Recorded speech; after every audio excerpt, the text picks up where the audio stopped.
Bismillahirrahmanirrahim. Assalamu alaikum. Hello and welcome to our 8th lecture on algebra. And course code is MTH376 and it's for Masters of Mathematics students from ComSat's Institute of Information Technology Virtual Campus. Okay, so it's our lecture number 8. Right, so first a brief recap of what we have done in the last lecture as usual. So here is what we did in our last lecture. So हमने बात की कि सब group की, आपको मैंने definition इससे पिछले लेक्चर में दी थी कि सब ग्रुप क्या होता है.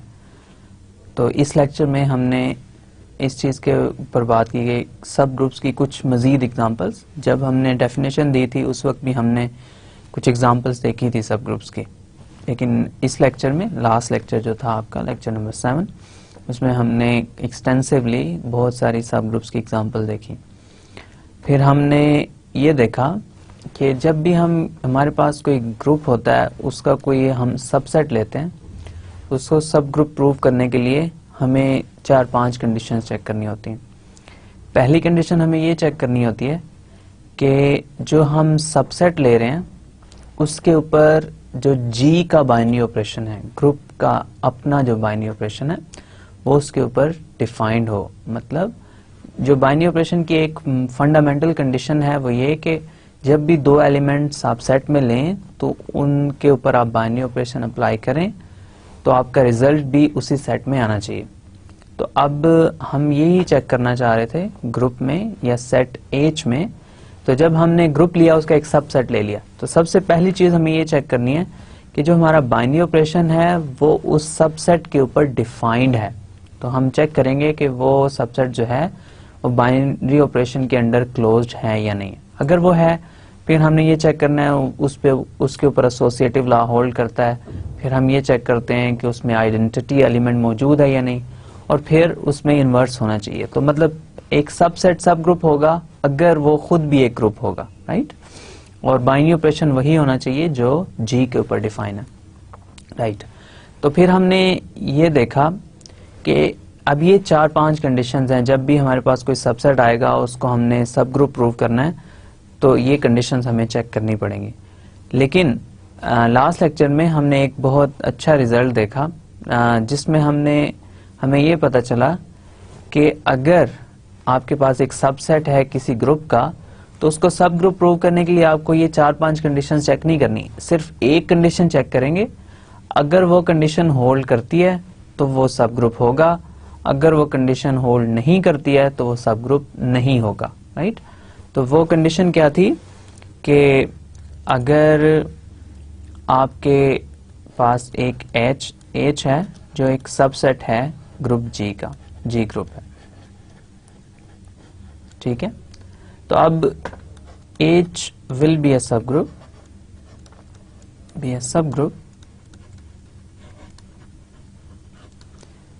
और ये if and only if condition है.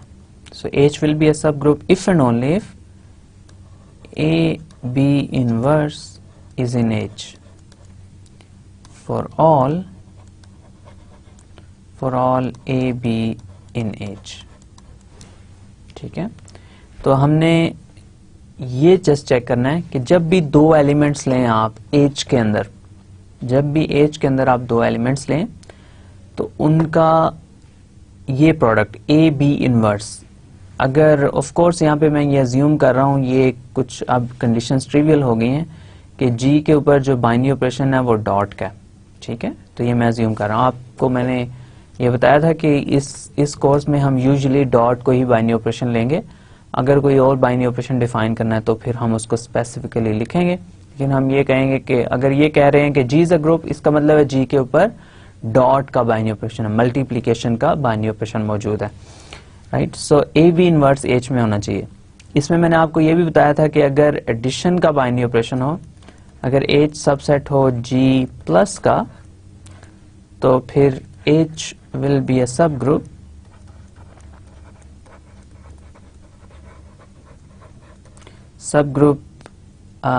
if and only if क्या हो A plus B inverse, binary operation जो भी होगा, यहाँ पे डॉट बाइनरी ऑपरेशन था तो डॉट लगाया, यहाँ पे प्लस बाइनरी ऑपरेशन है तो प्लस लगाएंगे, ए प्लस बी इनवर्स जो है वो एच में हो।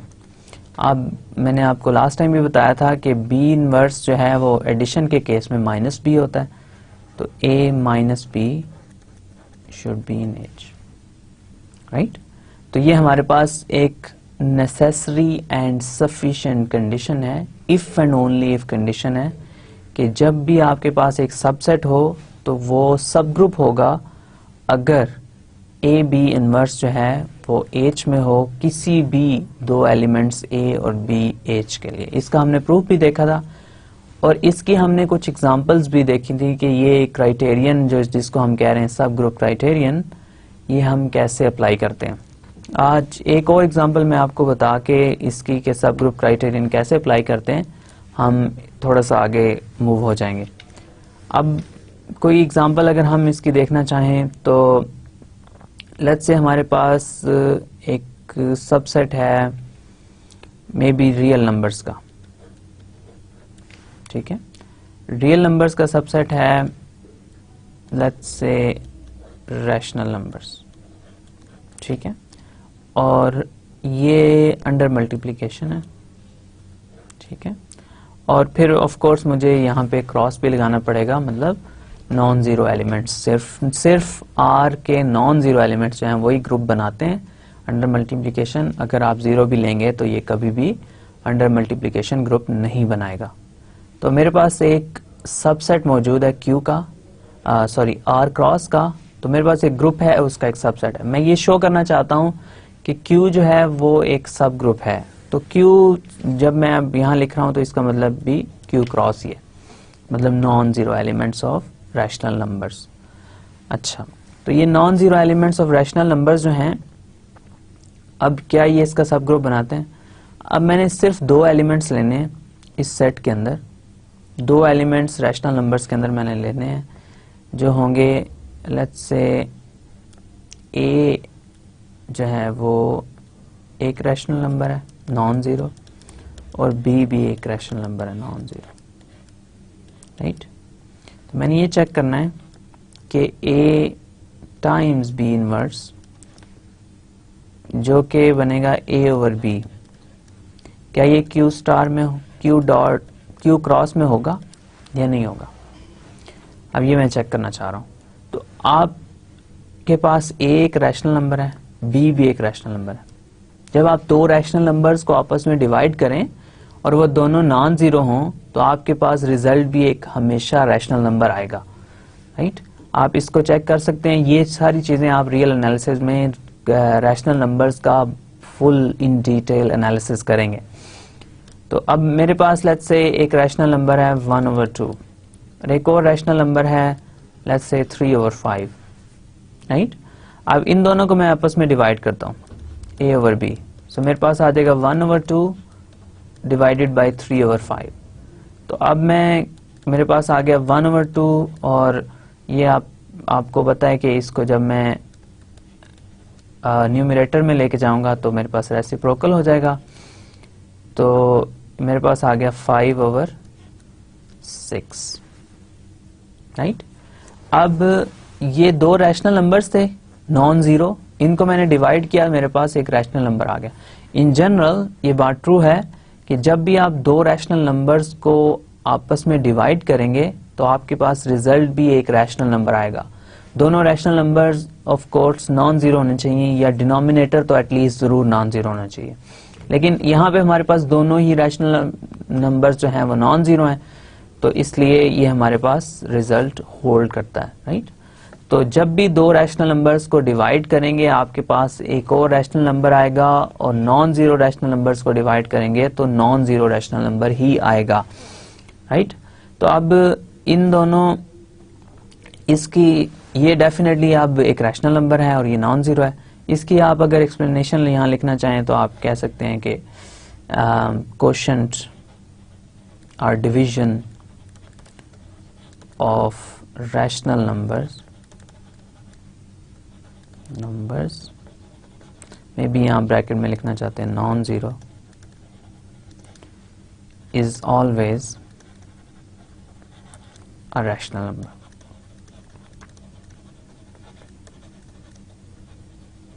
Okay? तो इस कंडीशन के तहत ये जो कंडीशन है कि ए बी इनवर्स हमेशा क्यू क्रॉस में ही होगा, तो हमने ये चेक करना था। दो एलिमेंट्स हमने लिए क्यू क्रॉस से, हमने जब ए बी इनवर्स उनका फाइंड किया वो भी क्यू क्रॉस में आ गया, तो इसलिए क्यू क्रॉस जो है of course under multiplication is a subgroup. Subgroup किसका? Of R cross under multiplication. Okay, अब इसके अलावा अगर आप मजीद कोई एग्जांपल्स देखना चाहें तो आप एग्जांपल्स ले सकते हैं। Let's say 2 cross 2 matrices, entries from real numbers और अंडर एडिशन। ओके, अब ये आपके पास एक ग्रुप है। अब इसकी एग्जांपल्स मैं पहले भी दे चुका हूं, लेकिन ये एक बहुत इंटरेस्टिंग ग्रुप है, तो इसकी एग्जांपल्स आप बार बार देखते रहेंगे, क्योंकि ये एक ऐसा ग्रुप है मैट्रिसेस के जिनके अंदर से हमें हर चीज़, हर अपना कॉन्सेप्ट जो ग्रुप थ्योरी में हम स्टडी करेंगे उसकी एग्जांपल्स इसमें से मिल जाएंगे हमें। तो इसलिए हमारे लिए ये मैट्रिसेस के ग्रुप्स जो हैं वो बहुत इंटरेस्टिंग ग्रुप्स हैं। राइट, इसकी एक फाइनल एग्जांपल, मेरे पास एक सेट है, तो ये मेरा जी है। राइट, मैंने एक एच लेना है, उसमें मैं रखता हूँ ऐसे matrices A B 0 C. Right, A B C जो हैं वो रियल नंबर्स हैं। राइट, अब इसमें किस तरह के मैट्रिसेस आ रहे हैं? जो थर्ड एंट्री है मैट्रिक्स की वो 0 है। इस तरह के मैट्रिक्सेस को हम कहते हैं अपर ट्रायंगुलर मैट्रिसेस। आपने होपफुली ये पहले देखा होगा। इस तरह के मैट्रिसेस को हम कहते हैं अपर ट्रायंगुलर मैट्रिसेस। तो ऐसे मैट्रिसेस आप ये देखें कि यहाँ मैट्रिक्स का जो अपर हाफ है उसके अंदर एक ट्रायंगल बन रही है। तो आप इन दोनों को आपस में ज्वाइन करें और फिर ए को बी से ज्वाइन करें और बी को सी से ज्वाइन करें तो आपके पास एक ट्रायंगल आ जाएगी। तो ये अपर हाफ में है मैट्रिक्स के, तो इसलिए हम इसको अपर ट्रायंगुलर मैट्रिक्स कहते हैं। इसी तरह हम लोअर ट्रायंगुलर मैट्रिक्स को भी डिफाइन कर सकते हैं। तो इसकी डेफिनेशंस अगर आप देखना चाहें तो आप अपने लीनियर अलजेब्रा की बुक में आप देख सकते हैं। तो ये हमारे पास अपर ट्रायंगुलर मैट्रिक्स का सेट है। राइट, अब इस सेट को मैं ये शो करना चाहता हूं कि ये एक सब ग्रुप है जी का। राइट, अब इसको मैंने सब ग्रुप अगर शो करना है तो मैंने क्या करना है? मैंने दो कंडीशंस चेक करनी है। अगर वो दो कंडीशंस मेरे पास होल्ड करेंगी तो ये सब ग्रुप, जस्ट एक कंडीशन चेक करनी है। अगर वो एक कंडीशन मेरे पास होल्ड करेगी तो ये एक सब ग्रुप बन जाएगा, अगर नहीं करेगी तो एक सब ग्रुप नहीं बनेगा। तो कंडीशन क्या है? मैं दो एलिमेंट्स लूं, अगर इसमें से लेट्स से ए और बी जो हैं वो एच के एलिमेंट्स हैं। राइट, तो मेरे पास ये होना चाहिए कि ए बी इनवर्स जो है वो भी एच में होना चाहिए। अब यहाँ पे बाइनरी ऑपरेशन जो है वो एडिशन का है, तो बी इनवर्स जो है वो माइनस बी होगा और यहाँ पे बाइनरी ऑपरेशन जो है वो भी एडिशन होगा। तो A minus B should be in H. Right, A minus B करके हम देख लेते हैं कि हमारे पास क्या आता है। तो ए को मैं ले लेता हूं let's say A1 B1 0 C1। Right, B को मैं ले लेता हूं let's say A2 B2 0 C2। Right, अब A माइनस बी अगर आप करें तो A माइनस बी आपके पास आ जाएगा A1 minus A2 B1 minus B2 0 और C1 माइनस C2। राइट, अब A1 और A2 दोनों रियल नंबर्स हैं। जब दो रियल नंबर्स को सब्ट्रैक्ट करेंगे तो भी एक रियल नंबर आएगा। इसी तरह B1 और B2 भी रियल नंबर्स हैं। तो जब दो रियल नंबर्स को आपस में सब्ट्रैक्ट करेंगे तो अगेन आपके पास एक रियल नंबर आएगा। और इसी तरह आपके पास 0 ही आएगा थर्ड पोजीशन पे और C1 माइनस C2 भी एक रियल नंबर आएगा। तो मेरे पास ये मैट्रिक्स किस फॉर्म का है? एक रियल नंबर है फर्स्ट पोजीशन पे, सेकंड पोजीशन पे भी एक रियल नंबर है, थर्ड पोजीशन पे 0 है, फोर्थ पोजीशन पे भी एक रियल नंबर है, राइट। सो इसी तरह का एक मैट्रिक्स चाहिए था मुझे जो H में सारे ऐसे ही मैट्रिक्स हैं, फर्स्ट पोजीशन पे रियल नंबर, सेकंड पे रियल नंबर, थर्ड पे 0 और फोर्थ पोजीशन पे जो है वो भी एक रियल नंबर है, राइट। तो H जो है वो एक कंडीशन जो है सब ग्रुप क्राइटेरियन की वो उसको सेटिस्फाई करता है, तो H इज अ सब ग्रुप। ओके, सो हमारे लिए काफी आसान हो गया है किसी भी सबसेट को सब ग्रुप प्रूव करना। तो अब से जब भी आपको एक सबसेट दिया जाए और आपसे ये पूछा जाए कि इसको एक सब ग्रुप प्रूव करें, तो आप क्या करेंगे, आप जस्ट ये एक कंडीशन चेक करेंगे कि जब भी उसके दो एलिमेंट्स लें, जब भी कोई से दो एलिमेंट्स लें और बाइनरी ऑपरेशन जो भी हो, जैसे मल्टीप्लिकेशन हो, तो ए बी इनवर्स जो है वो भी H में हो। अगर एडिशन का बाइनरी ऑपरेशन है तो A माइनस बी जो है वो भी H में मौजूद होना चाहिए, राइट। तो ये हमारे पास सब ग्रुप की कंडीशंस हैं और सब ग्रुप का क्राइटेरियन है। तो जब भी आपके पास ग्रुप होगा उसके सब ग्रुप्स होंगे, कम से कम 2 सब ग्रुप्स तो हर ग्रुप के होते हैं, और वो सब ग्रुप्स क्या हैं, वो सब ग्रुप्स हैं ग्रुप इटसेल्फ और आइडेंटिटी एलिमेंट का एक सिंगलटन एलिमेंट का सेट, राइट। तो ये 2 सब ग्रुप्स हमेशा होंगे किसी भी ग्रुप के, और इसके अलावा भी अक्सर ग्रुप्स के बहुत सारे सब ग्रुप्स होते हैं, राइट। हम अब नेक्स्ट टॉपिक, इस टॉपिक को भी हम लास्ट टाइम टच कर चुके हैं, इंटीजर्स मॉडुलो n, इससे क्या मुराद है, राइट। मैंने आपको लास्ट टाइम भी बताया था और फिर मैं आपको रिपीट कर देता हूं कि यहाँ पे इंटीजर्स मॉडुलो n से मुराद ये है कि let's say n is equal to 2 से मैं स्टार्ट करता हूँ, right. n is equal to 2 से अगर मैं स्टार्ट करूं तो मेरे पास इंटीजर्स मॉडुलो 2 का मतलब ये है कि इंटीजर्स z मॉडुलो 2 का मतलब ये है कि मैंने z को 2 से डिवाइड करना है। z को 2 से डिवाइड करने का मतलब ये है कि z एक सेट के हर एलिमेंट को 2 से डिवाइड करना है, और जो भी रिमाइंडर्स आते जाएंगे उनको मैंने एक सेट में रिकॉर्ड कर देना है, राइट। तो इंटीजर्स के सेट को मैंने 2 से डिवाइड करना है, और जो भी मेरे पास रिमाइंडर्स आएंगे उनको मैंने एक सेट में रिकॉर्ड करना है, राइट। तो इंटीजर्स के सेट में आपको आइडिया है कि इसमें कौन कौन से एलिमेंट्स होते हैं। सो लेट्स से मेरे पास इस तरह के एलिमेंट्स हैं इस सेट में। सो प्लस माइनस 3 है, नो सॉरी -3 है, और -2 है, -1 है, 0 है, 1 है, 2 है, 3 है, सो ऑन, राइट। तो अगर मैं 0 से स्टार्ट करूं तो z को मैं 2 से डिवाइड कर रहा हूं और उसके रिमाइंडर रिकॉर्ड कर रहा हूं। तो 0 को मैं 2 से डिवाइड कर रहा हूं और इसका रिमाइंडर रिकॉर्ड करना है, राइट, रिमाइंडर रिकॉर्ड करना है। तो इसका रिमाइंडर क्या आएगा, 0 आएगा, राइट। अब ये जो डिवीजन का साइन है ना, इसको हम यहाँ पे ना ये परसेंटेज के साइन से भी कभी कभी लिखते हैं। इसका मतलब ये है कि थोड़ा सा डिवीजन में डिफरेंस करने के लिए, डिवीजन में ये होता है कि आप जब नंबर को डिवाइड करते हैं तो हम रिमाइंडर्स रिकॉर्ड नहीं करते, हम मल्टीपल्स रिकॉर्ड करते हैं उस नंबर के, जो मल्टीपल आ रहा है, किस मल्टीपल के साथ हमारे पास वो नंबर डिवाइड हो रहा है, सॉर्ट ऑफ, राइट। तो इस केस में हम क्या करते हैं, इस केस में हम रिमाइंडर रिकॉर्ड करने हैं। सो जस्ट डिफरेंस क्रिएट करने के लिए हम यहाँ पे परसेंटेज का साइन लगा देते हैं। इसका मतलब परसेंटेज नहीं है, इसका मतलब यहाँ पे ये है कि 0 को मैं 2 से डिवाइड कर रहा हूँ और मेरे पास रिमाइंडर जो है वो 0 आ रहा है, रिमाइंडर, राइट।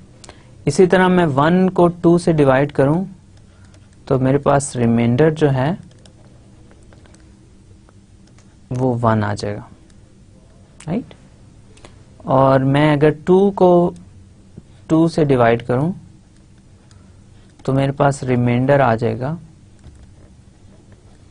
रिमाइंडर आ जाएगा मेरे पास 0।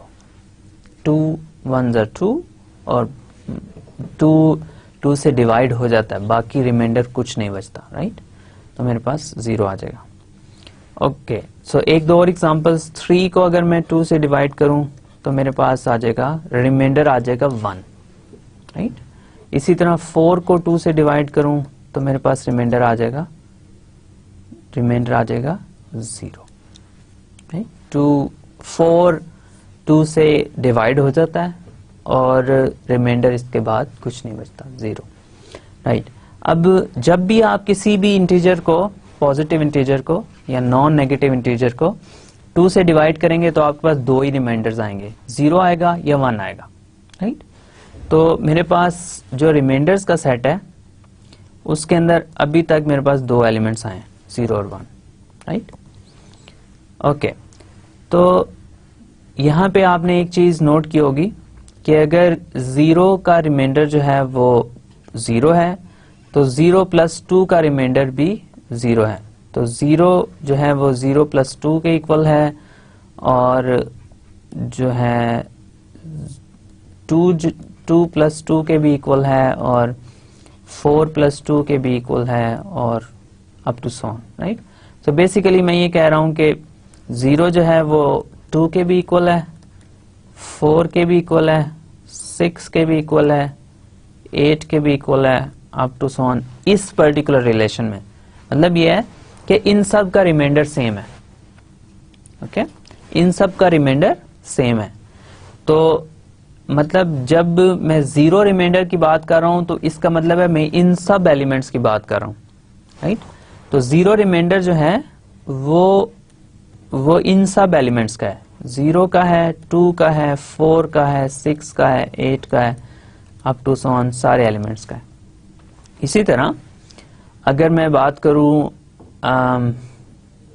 ऑड नंबर्स की, तो अगर 1 रिमाइंडर की बात करता हूं तो 1 और 3 और 5 और 7 और 9 और 11, ये सारे इन सब के रिमाइंडर सेम है। तो ये जो यहाँ पे मैं बात कर रहा हूं कि इस सेट के अंदर ये सारे के सारे एलिमेंट सेम है, राइट, क्योंकि इन सब का रिमाइंडर सेम है। मैं इन एलिमेंट्स की बात नहीं कर रहा, इन एलिमेंट्स की बात नहीं कर रहा, इनके रिमाइंडर की बात कर रहा हूं। तो ये एलिमेंट सेम है क्योंकि इन सब का रिमाइंडर सेम है, राइट।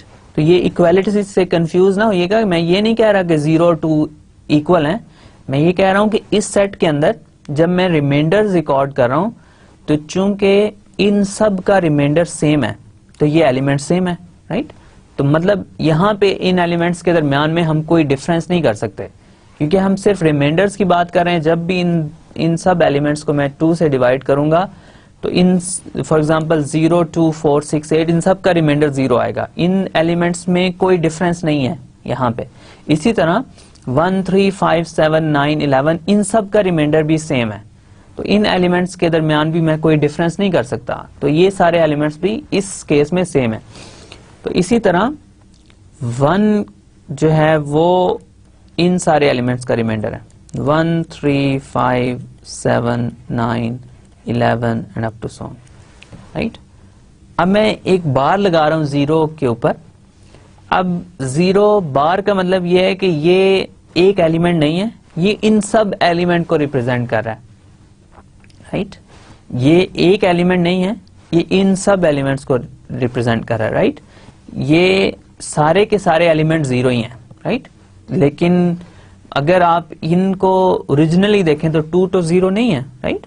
2 एक नॉन जीरो नंबर है, लेकिन यहां पे 0 जो है वो इन सब एलिमेंट्स को रिप्रेजेंट कर रहा है क्योंकि इन सब का रिमाइंडर जब हम इनको 2 से डिवाइड करें तो वो 0 ही आता है, राइट।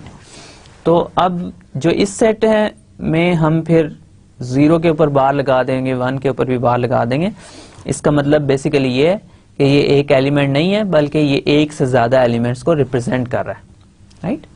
अब इसमें नेगेटिव नंबर्स की मैंने अभी तक कोई बात नहीं की, ओके। नेगेटिव नंबर्स की बात करके देखते हैं। अब मेरे पास -1 के अलावा अगर मैं बाकी सब नंबर्स की बात करूं तो -2 को जब मैं 2 से डिवाइड करूंगा तो मेरे पास रिमाइंडर आएगा 0, ओके। इसी तरह -4 को जब मैं 2 से डिवाइड करूंगा तो रिमाइंडर क्या आएगा, 0 आएगा। -6 को 2 से डिवाइड करूंगा तो रिमाइंडर 0 आएगा। यहाँ पे डिवीजन नहीं हो रही, यहाँ पे रिमाइंडर रिकॉर्ड हो रहे हैं, प्लीज रिमेंबर दैट।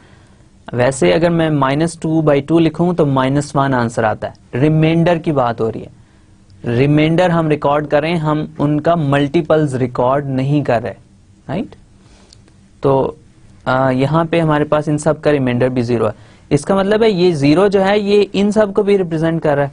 इसका मतलब ये है कि यहाँ पे मैं इजीली +-2 +-4 +-6 +-8 लगा सकता हूँ। तो इन सब एलिमेंट्स को 0 रिप्रेजेंट कर रहा है, राइट, क्योंकि इन सब का रिमाइंडर भी 0 आ रहा है। ओके, अब इसके अलावा अगर मैं -1 की बात करूं तो -1 को 2 से डिवाइड करूं तो रिमाइंडर आता है जी -1, ठीक है, रिमाइंडर आता है -1। ओके, इसी तरह अगर मैं -3 की बात करूं, -3 को मैं 2 से डिवाइड करूं तो रिमाइंडर -1 आ जाएगा। -5 को डिवाइड करूंगा 2 से तो रिमाइंडर आ जाएगा -1, राइट। तो ये भी मेरे पास रिमाइंडर्स इन सब के -1 है। इसका मतलब है इसके अंदर, इस सेट के अंदर एक और एलिमेंट होना चाहिए जो -1 है, क्योंकि वो भी बहुत सारे एलिमेंट्स का रिमाइंडर आ रहा है, राइट। तो इस सेट में 3 एलिमेंट्स होने चाहिए, 0, 1 और -1, राइट। अभी तक ये हमें पता चल रहा है। ओके, लेकिन आप अगर ये देखें कि -1 जो है, -1 में अगर मैं 2 ऐड करूं तो इसका रिमाइंडर क्या आएगा? -1 + 2 का रिमाइंडर क्या आएगा? -1 + 2 का क्या रिमाइंडर आएगा? ये मेरा क्वेश्चन है। अब इस क्वेश्चन को मैं आंसर करने से पहले आपको एक छोटी सी बात यहाँ पे और बता दूं कि अब I am running out of space and I am probably making a little bit of mass, लेकिन इसको कंप्लीट करने के लिए और अगली स्लाइड पे मैं आपको मूव नहीं करना चाह रहा, ताकि आप ये सब कुछ भूल ना जाएं जब हम अगली स्लाइड पे जाएं। तो मैं यहाँ पे थोड़ी सी स्पेस क्रिएट कर लेता हूँ। तो यहाँ पे अब -1 + 2 का रिमाइंडर क्या है ये मैं पूछ रहा हूँ। अब यहाँ पे मैं अगर बात करूँ -3 की मैं अगर बात करूँ तो फिर मैं ये भी पूछ सकता हूँ कि -3 + 4 का क्या रिमाइंडर है, राइट। अब यहाँ पे हमने बात की कि जब भी हम 2 ऐड करते हैं एलिमेंट में, तो रिमाइंडर सेम आता है, राइट। 2 या उसका कोई मल्टीपल ऐड करते जाएं तो रिमाइंडर जो है वो चेंज नहीं होता, वो सेम रहता है। अब -1 + 2 जो है वो है 1, राइट। 1 को जब आप 2 से डिवाइड करेंगे तो रिमाइंडर आएगा 1, राइट। -1 का और 1 का रिमाइंडर जो है, -1 और 1 का रिमाइंडर इस डेफिनेशन के तहत फिर सेम होगा। -3 में 4 ऐड करें तो आपके पास रिमाइंडर 1 आ जाएगा। अब ये नहीं हो सकता कि एक एलिमेंट का रिमाइंडर -1 भी हो और उसी एलिमेंट का रिमाइंडर जो है वो 1 भी हो, ऐसा पॉसिबल नहीं है। आपको डिवीजन के एल्गोरिदम का पता है कि जब भी किसी एलिमेंट को डिवाइड करें तो उसका रिमाइंडर एक यूनिक नंबर आता है, एक ही नंबर आता है, आज तक एक से ज्यादा नंबर नहीं आए। तो अब मैं -1 को 2 से अगर डिवाइड करूं रिमाइंडर आता है -1। अब यहाँ पे अगर मैं देखूं तो 1 का रिमाइंडर 1 था, 1 में 2 ऐड किया, रिमाइंडर आ गया फिर 1। इसी तरह 3 में 5 ऐड किया, रिमाइंडर आ गया 1। तो ये एक सीक्वेंस चल रही है कि जब भी हम 2 ऐड करते जाएंगे तो रिमाइंडर जो है वो वापस आता जाएगा। मतलब अगर 1 रिमाइंडर है, 2 ऐड करने के बाद फिर 1 रिमाइंडर है, 2 ऐड करने के बाद फिर 1 रिमाइंडर है। तो अब -1 में अगर मैं 2 ऐड करूं तो भी रिमाइंडर -1 ही रहना चाहिए ना, राइट। -1 के बाद जब 2 ऐड करें तो रिमाइंडर जो है वो चेंज नहीं होना चाहिए, राइट। लेकिन यहाँ पे -1 + 2 जब मैं करूं तो रिमाइंडर 1 है। तो इसको हम थोड़ी देर बाद प्रूव करेंगे, थोड़ा सा आगे जाके। लेकिन अभी आप ये सॉर्ट ऑफ अंडरस्टैंड कर लें कि -1 जो है वो 1 के इक्वल है इस सेट के अंदर।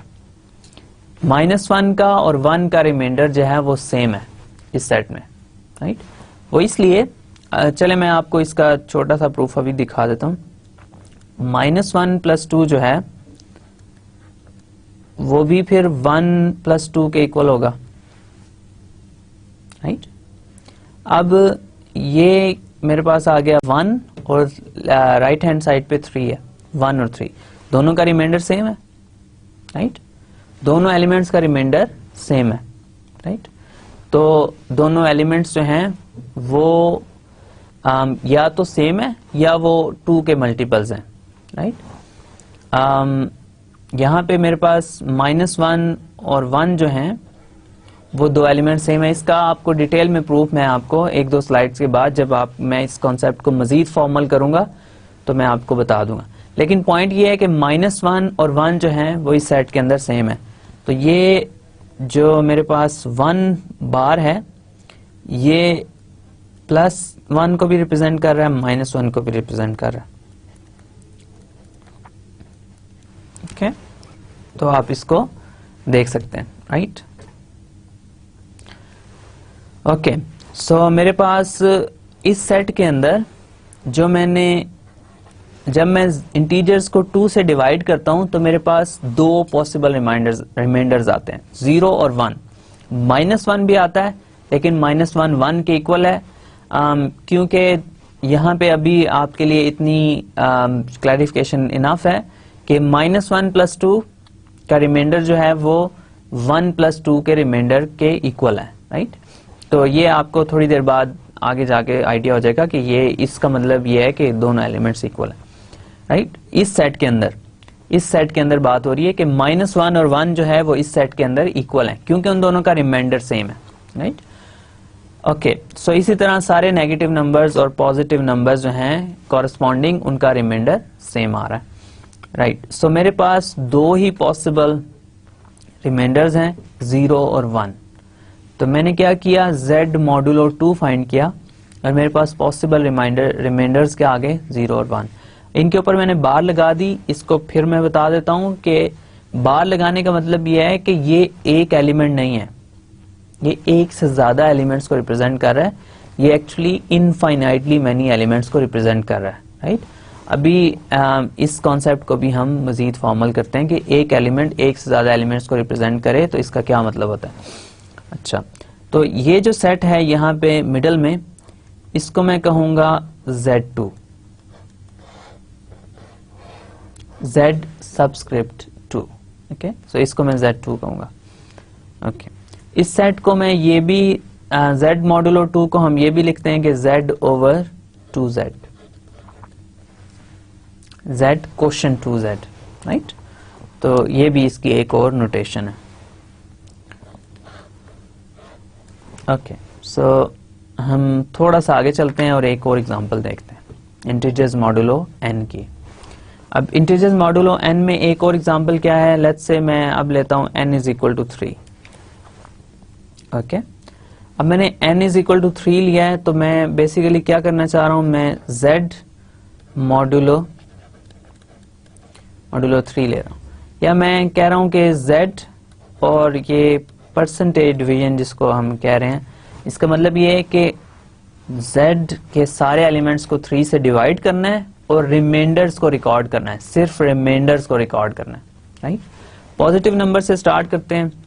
0 को मैं 3 से डिवाइड करूं तो आंसर 0 आएगा, रिमाइंडर, ओके।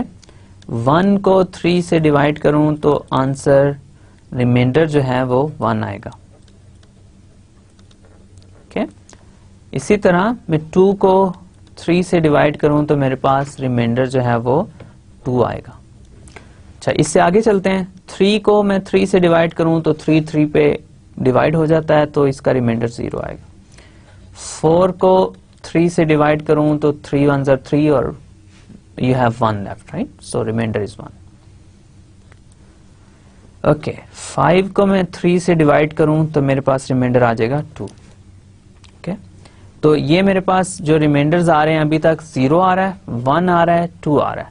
अब मैं जस्ट यहाँ पे लिख देता हूँ 0 किन एलिमेंट्स के लिए रिमाइंडर आ रहा है, ये 0 के लिए आ रहा है, 3 के लिए आ रहा है, 6 के लिए आएगा, 9 के लिए आएगा, अप टू सो ऑन। तो ये प्लस माइनस सबके लिए आएगा लास्ट डिस्कशन से, ओके, लास्ट स्लाइड पे जो हमने डिस्कशन की।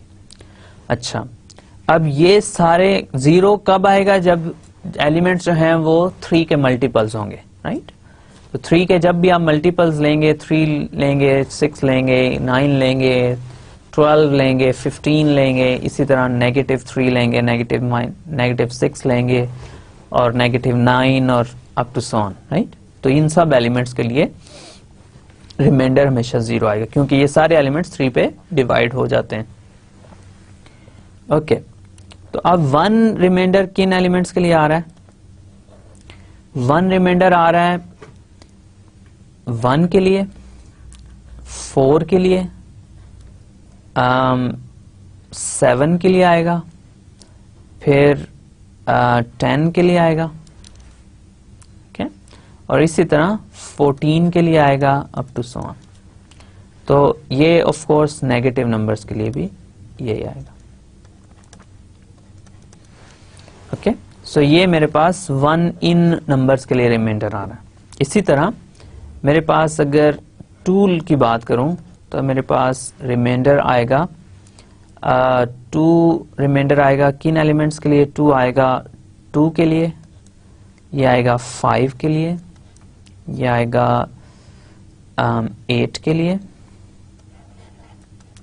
ये आएगा 11 के लिए, राइट? और ये आएगा, इसके बाद आएगा 11 एंड देन 12, 13, 14 के लिए आएगा। सॉरी, सो 14, 15 के लिए नहीं आएगा। ओके, सो 11 के लिए आएगा, so that's 9 plus 2, right? 9 plus 2 is 11, and then next one is 12 plus 2. 12 plus 2, that's 14. यहाँ पे 14 आएगा, यहाँ पे 14 नहीं आएगा, यहाँ पे 13 आएगा। I do apologize. तो फर्स्ट सेट में 13 आएगा और इसमें 14 आएगा, और ऑफ कोर्स इसमें नेगेटिव और पॉजिटिव दोनों नंबर्स आएंगे। Okay, right. तो ये रिमाइंडर्स हैं 3 ही, इसके अलावा कोई पॉसिबिलिटी नहीं है रिमाइंडर की। आपने ये भी देखा होगा कि z की सारे के सारे नंबर्स भी हम काउंट कर चुके हैं, इसके अलावा z के अंदर कोई भी नंबर नहीं है। अब ये 0 एक सेट के इक्वल है, तो जैसे मैंने लास्ट स्लाइड में इसके ऊपर बार लगाई, 1 के ऊपर भी बार लगा देंगे और 2 के ऊपर। इसका मतलब ये है कि 0 एक एलिमेंट नहीं है, बल्कि ये इन सब एलिमेंट्स को रिप्रेजेंट कर रहा है। इसी तरह 1 एक एलिमेंट नहीं है, ये सारे के सारे एलिमेंट्स को रिप्रेजेंट कर रहा है, और 2 भी एक एलिमेंट नहीं है, ये 2 इस सेट के सब एलिमेंट्स को रिप्रेजेंट कर रहा है। तो अगर मैं सेट Z3 बनाऊंगा, या जैसे मैंने अभी कहा Z/3Z अगर बनाऊंगा, ये दोनों नोटेशंस हैं इस सेट के लिए, तो इसमें मेरे पास आएंगे 0 बार, 1 बार और 2 बार, राइट? ओके, तो ये मेरे पास 3 एलिमेंट्स जो हैं वो इस सेट के अंदर मौजूद हैं। 3 एलिमेंट्स हैं, लेकिन ये तीनों के तीनों खुद इनफाइनाइटली मैनी एलिमेंट्स को रिप्रेजेंट कर रहे हैं, right? Okay, so one final example, और फिर उसके बाद हम इस कॉन्सेप्ट की मजीद फॉर्मली बात करेंगे, राइट? अब हमारे पास है, लेट्स से मैं लेता हूँ n = 4, राइट? तो मैं क्या करना चाह रहा हूँ? z modulo 4, right? तो मैं z मॉडुलो 4 कैलकुलेट करना चाह रहा हूँ। तो मेरे पास आएंगे, इंटीजर्स को 4 से डिवाइड करूं और रिमाइंडर्स रिकॉर्ड करने हैं, दैट्स इट। ओके, तो इंटीजर्स को 4 से डिवाइड करना है और रिमाइंडर रिकॉर्ड करनी है। इंटीजर्स को 4 से डिवाइड करने का मतलब यह है कि इंटीजर्स को 1 by 1, जैसे हमने पिछली 2 एग्जांपल्स में देखा। तो अब अगर मैं 0 को 4 से डिवाइड करूं तो मेरे पास रिमाइंडर क्या आएगा? 0 आएगा। इसी तरह 1 को 4 से डिवाइड करूं तो 1 को 4 से डिवाइड करूं तो रिमाइंडर क्या आएगा? रिमाइंडर आएगा 1। इसी तरह 2 को 4 से डिवाइड करूं तो रिमाइंडर 2 आएगा, और 3 को 4 से डिवाइड करूं तो रिमाइंडर आएगा 3, राइट? अब अगर मैं 4 को डिवाइड करूं तो रिमाइंडर 0 आएगा, 5 को डिवाइड करूं तो रिमाइंडर 1 आएगा, राइट। 6 को डिवाइड करूं तो रिमाइंडर 2 आएगा, ओके। एंड 7 को डिवाइड करूं 4 से, रिमाइंडर 3 आएगा, राइट। सो 4 पॉसिबिलिटीज है मेरे पास रिमाइंडर्स की। 0 आ सकता है, 1 आ सकता है, 2 आ सकता है और 3 आ सकता है, राइट। तो 0 किसके लिए रिमाइंडर है, किन एलिमेंट्स के लिए? 0 के लिए। फिर इसके अलावा किस एलिमेंट के लिए? इसके बाद 4 के लिए आएगा, फिर 8 के लिए आएगा, फिर 12 के लिए आएगा, 16 के लिए आएगा, सो ऑन। तो 0 के जितने 4 के जितने भी मल्टीपल्स हैं उन सब के लिए रिमाइंडर जो है वो 0 आएगा, राइट। तो इसी तरह नेगेटिव नंबर्स के लिए भी रिमाइंडर 0 ही आएगा, इस तरह के नेगेटिव नंबर्स जो मल्टीपल ऑफ 4 होंगे, राइट। अब अगर मैं 1 की बात करूं तो 1 किन नंबर्स के लिए रिमाइंडर आएगा? 1 के लिए आएगा, फिर 5 के लिए आएगा, फिर 9 के लिए आएगा और इसी तरह और नंबर्स। और ये नेगेटिव पॉजिटिव दोनों के लिए 1 ही रिमाइंडर आएगा। इसी तरह अगर मैं 2 रिमाइंडर की बात करूं तो 2 किन नंबर्स के लिए रिमाइंडर आएगा? वो आएगा 2 के लिए, फिर उसके बाद आएगा 6 के लिए, 10 के लिए और 14 के लिए। इसी तरह और नंबर्स पॉजिटिव नेगेटिव सब के लिए यही रिमाइंडर आएगा, पॉजिटिव नेगेटिव, राइट। और फाइनली 3 रिमाइंडर किन नंबर्स के लिए आएगा? वो 3 के लिए आएगा। इसके बाद किस नंबर के लिए आएगा? 7 के लिए आएगा, फिर 11 के लिए आएगा, 15 के लिए आएगा, राइट, और 19 के लिए आएगा। इसी तरह और नंबर्स इसमें मौजूद हैं, तो ये सारे प्लस माइनस इसमें आते हैं, राइट। ओके, सो ये 4 पॉसिबिलिटीज हैं रिमाइंडर की। ऑफ कोर्स अब ये 0 एक नंबर नहीं रहा, ये इन सब नंबर्स को रिप्रेजेंट कर रहा है, 1 भी इन नंबर्स को रिप्रेजेंट कर रहा है, तो इसके ऊपर मैं बार लगा देता हूं। अब जब मैं Z4 सेट बनाऊंगा अपना Z4, तो उसमें कौन से एलिमेंट्स आएंगे? उसमें एलिमेंट्स आएंगे मेरे पास 0 बार आएगा, 1 बार आएगा, 2 बार आएगा और 3 बार आएगा। तो ये Z4 है और इसको हम लिखते हैं Z/4ZB, इस तरह भी डिनोट करते हैं, राइट। तो ये मेरे पास कुछ मॉडुलो इंटीजर्स का कॉन्सेप्ट है। तो आसान कॉन्सेप्ट है आई थिंक। जब भी इंटीजर्स को डिवाइड करना है आपने उसके रिमाइंडर्स रिकॉर्ड करने हैं, जितनी भी पॉसिबिलिटीज आई उनको एक नए सेट में लिख देंगे। और लेट्स से अगर आपके पास N2 होगा तो आपके सेट में 2 नंबर्स आएंगे, राइट। अगर N3 होगा तो 3 रिमाइंडर्स आएंगे, N4 होगा तो 4 रिमाइंडर्स आएंगे, राइट। लेकिन वो रिमाइंडर्स खुद बहुत सारे नंबर्स को रिप्रेजेंट कर रहे होंगे, लेकिन 3 ही डिस्टिंक्ट रिमाइंडर आएंगे n=3 के लिए। इसी तरह अगर Zn की इन जनरल बात करें तो Zn सेट में n कोई भी नंबर है बिगर देन और इक्वल टू 2, तो Zn में आपके पास n डिस्टिंक्ट नंबर्स आएंगे, राइट। तो ये हमारे पास इसका कॉन्सेप्ट है। अब ये कॉन्सेप्ट जो है वो थोड़ा सा आपको लगा होगा कि बहुत बेसिक हमने डिफाइन किया है, इसकी कोई मैथमेटिकल इंट्यूशन आपको नहीं दी गई कि ये कॉन्सेप्ट कैसे आया और क्या हम इसकी सिग्निफिकेंस क्या करना चाह रहे हैं। सिग्निफिकेंस इसकी ये होगी, ऑफ कोर्स आपको शायद आइडिया हो ही गया हो कि ये ग्रुप थ्योरी की हम कोर्स पढ़ रहे हैं, तो क्या ये सेट्स हम नए कंस्ट्रक्ट कर रहे हैं जो बहुत इंपॉर्टेंट है। इनकी इंपॉर्टेंस भी आपको मैं कुछ देर बाद या कुछ लेक्चर्स के बाद आपको क्लियर हो जाएगी। ये बहुत इंपॉर्टेंट सेट्स हैं और इन सेट्स को हम ये चेक करना चाहते हैं कि क्या ये सेट्स जो हैं वो ग्रुप बनाते हैं या नहीं, राइट। अच्छा, अब हमने फाइनाइट ग्रुप्स की बात करनी स्टार्ट की थी, आपको याद होगा। तो हमने सिंगल एलिमेंट का एक ग्रुप बनाया, फिर 2 एलिमेंट्स का ग्रुप बनाया, 3 एलिमेंट्स का ग्रुप बनाया, 4 एलिमेंट्स का ग्रुप बनाया, राइट। अब ये भी सेट्स जो हैं ये फाइनाइट हैं, राइट। अगर मैं Z2 की बात करूं उसमें 2 एलिमेंट्स हैं, Z3 की बात करूं उसमें 3 एलिमेंट्स हैं, Z4 की बात करूं उसमें 4 एलिमेंट्स हैं। इसी तरह Z5 की बात करता जाऊं तो 5, और Zn में n एलिमेंट्स हैं, राइट। तो अगर ये ग्रुप बनाते हैं तो हमारे पास फाइनाइट ग्रुप्स की बहुत सारी एग्जांपल्स आ जाएंगी, राइट। हर नंबर n के लिए हमारे पास कम से कम एक फाइनाइट ग्रुप तो जरूर होगा, राइट, जो Zn होगा अगर ये हमारे ग्रुप बना देते हैं। अब ना तो हमारे पास अभी तक इनके ऊपर कोई बाइनरी ऑपरेशन है, सिर्फ सेट ही सेट है, ना बाइनरी ऑपरेशन है, ना हमें ये पता है कि ये वो कंडीशंस जो हैं वो सेटिस्फाई करते हैं ग्रुप की या नहीं। अगर ये करेंगे तो फिर हम ये बात कर सकेंगे कि क्या ये ग्रुप बनाते हैं या नहीं, राइट। सो इसके ऊपर हम आगे जाके बात करते हैं, राइट। तो अब ये हमारे पास इंटीजर्स मॉडुलो n का हमारे पास सेट बन गया। इस सेट की थोड़ी सी फॉर्मल आपको मैं डेफिनेशन देके फिर हम इसकी ग्रुप प्रॉपर्टीज की तरफ चलते हैं, राइट। तो हमारे पास फॉर्मली ये सेट क्या है,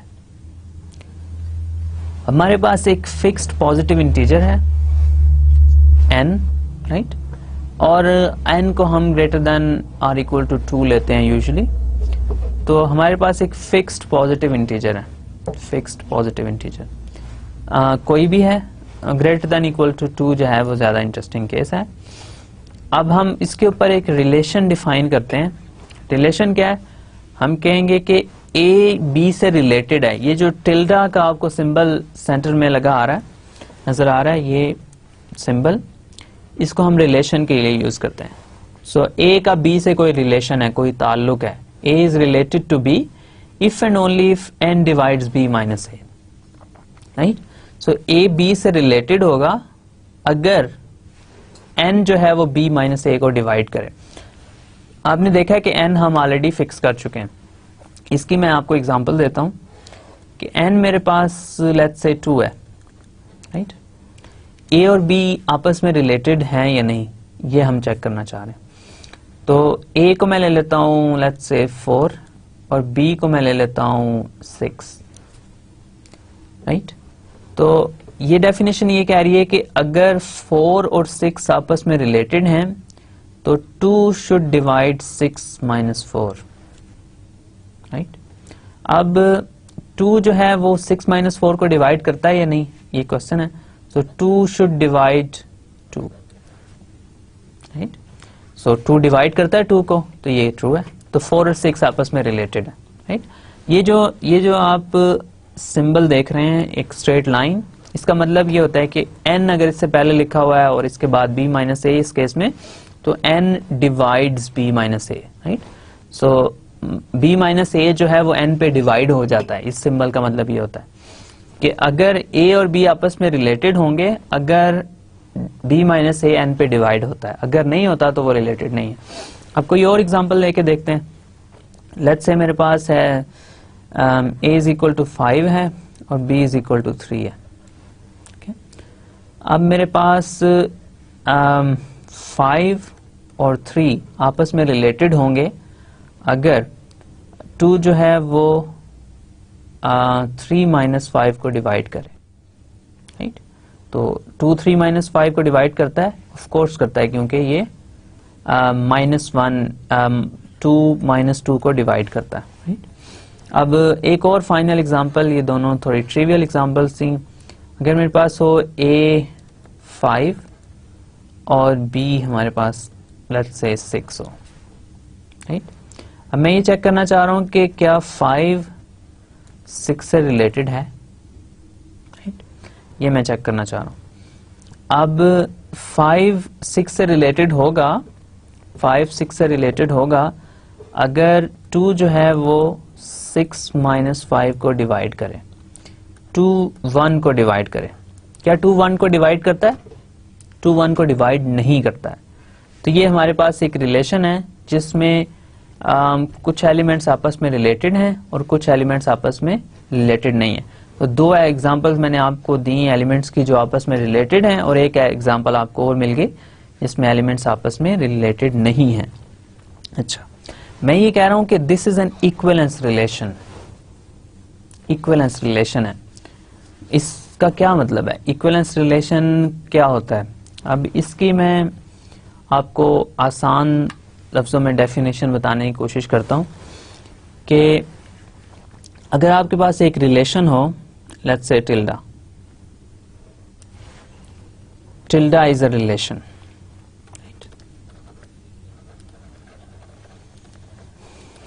ओके, रिलेशन किसी सेट के ऊपर होता है और उसके एलिमेंट्स के ऊपर होता है, तो मैं कहता हूं let's say relation on a set may be H, right, set H के ऊपर रिलेशन है। अब ये टिल्डा जो है, tilde is equivalence relation, N equivalence relation if, ये इक्विवेलेंस रिलेशन कब होगा? अगर मैं एक एलिमेंट लूं A H का, सो मैं यहां लिख देता हूं for A B C in H we have, अगर मैं A एलिमेंट लूं एक सेट H का, तो A should be related with A, right. जो भी रिलेशन है, इसकी मैं आपको एग्जांपल पीछे जो रिलेशन डिफाइन किया उससे मैं करके बताऊंगा कि इसका क्या मतलब है, लेकिन A जो है वो A से रिलेटेड होना चाहिए, ये पहली बात है। A जो है वो A से रिलेटेड होना चाहिए, राइट। सो ये बहुत ट्रिवियल कंडीशन है, लेकिन ये बहुत सारे केसेस में ट्रू नहीं भी होती।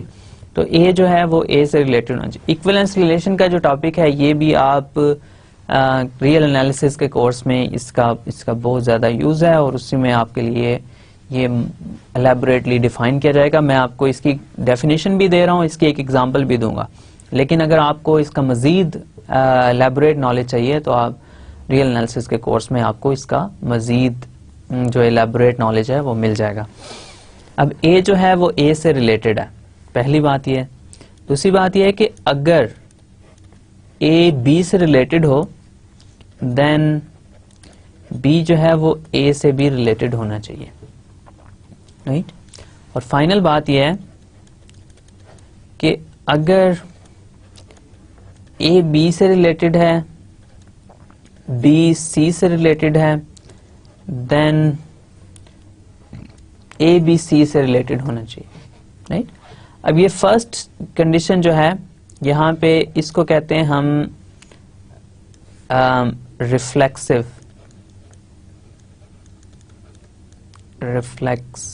रिलेशन। सेकेंड कंडीशन ये है, इसको हम कहते हैं symmetric relation,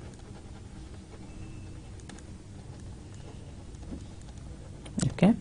and third condition जो है हमारे पास, उसको हम कहते हैं ट्रांजिटिव रिलेशन,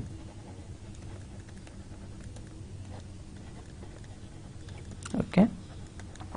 तो ये हमारे पास तीन रिलेशंस हैं इसमें। अब हम ये बात करें कि सबसे पहले A को A से रिलेटेड होना चाहिए, अगर A B से रिलेटेड है तो B को भी A से रिलेटेड होना चाहिए, तो ये सिमेट्री हमारे पास। फर्स्ट वन रिफ्लेक्सिव है और थर्ड वन जो है वो है ट्रांजिटिव। A B से रिलेटेड है, B C से रिलेटेड है, तो A को भी C से रिलेटेड होना चाहिए, राइट। अब ये तीन रिलेशंस, तीन कंडीशंस अगर कोई रिलेशन सेटिस्फाई करे तो उसको हम एक इक्विवेलेंस रिलेशन कहते हैं, राइट। इसकी ज़्यादा डिटेल्स और डेप्थ में मैं नहीं जाऊंगा, लेकिन आपको मैं एक एग्जांपल इसकी करके दिखा देता हूं कि इक्विवेलेंस रिलेशन से क्या मुराद है। अब मेरे पास रिलेशन है, जैसे आपने लास्ट उसमें देखा कि n जो है वो is a fixed positive integer, right, positive integer, okay. और हमारे पास जब n हम लें एक फिक्स्ड पॉजिटिव इंटीजर, तो a b इन z, तो a b से रिलेटेड होगा if and only if, IFF means if and only if n divides b minus a, right. मैं ये कह रहा हूं कि ये रिलेशन जो है वो रिफ्लेक्सिव है, ये रिलेशन सिमेट्रिक भी है, ये रिलेशन ट्रांजिटिव भी है, राइट। तो मैं अगर ये चेक करना चाह रहा हूं कि ये रिलेशन हमारे पास इक्विवेलेंस रिलेशन है या नहीं है, तो ये मैं कैसे चेक करूंगा? ये मैं इस तरह चेक करूंगा कि फर्स्ट वन मैं ये चेक करना चाहता हूं कि क्या A से रिलेटेड है, तो A is related to A, ये क्वेश्चन है मेरा। अब ये रिलेटेड होगा if and only if n divides a minus a, right? So n divides a minus a, so this is true if and only if n divides 0. तो हर positive integer 0 को divide करता है, right? So n times 0 is 0, तो कोई भी positive integer जो है वो 0 को डिवाइड करेगा, राइट? सो ये ट्रू है। ओके, सेकंड वन ये है कि अगर हमारे पास ये है कि a b से रिलेटेड है, तो इसका मतलब ये है कि n divides b minus a, right? और हमारे पास अगर मैं ये चेक करना चाह रहा हूं कि b a से रिलेटेड है, तो इसका मतलब ये है कि ये ट्रू है इफ एंड ओनली इफ ये ट्रू है if and only if n divides a minus b, right? n b minus a को डिवाइड करता है, so this also means that n a minus b को भी डिवाइड करेगा, right? सो अगर n b minus a को divide करता है तो n a माइनस b को भी डिवाइड करेगा, क्योंकि मैंने सिर्फ नेगेटिव माइनस ही तो एक कॉमन लिया, तो बाकी सारा नंबर तो वही है। जैसे इसकी एक एग्जांपल अगर मैं आपको दिखाऊं कि 2 जो है वो 5 को डिवाइड करता है, तो 2 जो है वो 6 को डिवाइड करता है, तो 2 माइनस 6 को भी तो डिवाइड करता है, राइट? सो सिर्फ एक नेगेटिव नंबर ही कॉमन लिया। तो अगर a b से रिलेटेड है और n b माइनस a को डिवाइड करता है, तो n जो है वो a माइनस b को b डिवाइड करेगा। सो दिस इसका मतलब ये है कि b जो है वो a से b रिलेटेड है। a b से रिलेटेड हो और b a से रिलेटेड होना चाहिए, सिमेट्रिक रिलेशन है।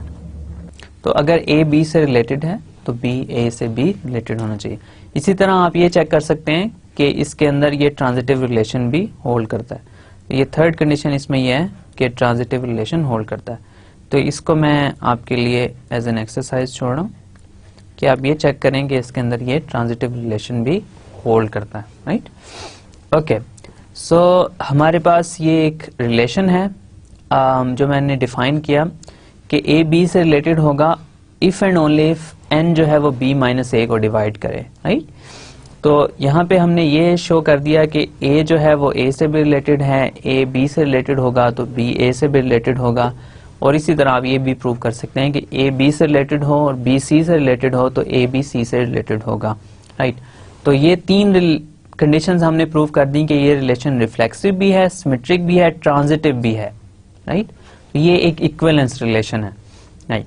अब इक्विवेलेंस रिलेशन के क्या एडवांटेजेस हैं, हम इसकी डिटेल में क्यों जाते हैं, ये डिस्कशन हम इतनी डेप्थ में नहीं करेंगे, लेकिन इसी टॉपिक को कि ये इक्विवेलेंस रिलेशन है तो इसके क्या कॉन्सिक्वेंसेस है, इसको मैं नेक्स्ट लेक्चर में आगे लेके चलूंगा कि हमारे पास अगर टिल्डा जो है वो एक इक्विवेलेंस रिलेशन बन जाए तो हमारे पास इसके क्या एडवांटेजेस हैं, और सबसे मेन पॉइंट जो है, मेन एम्फेसिस जो है वो मैं ये इस बात पे स्ट्रेस करूंगा कि हमने एक नया सेट कंस्ट्रक्ट किया है जो एक फाइनाइट सेट है, राइट?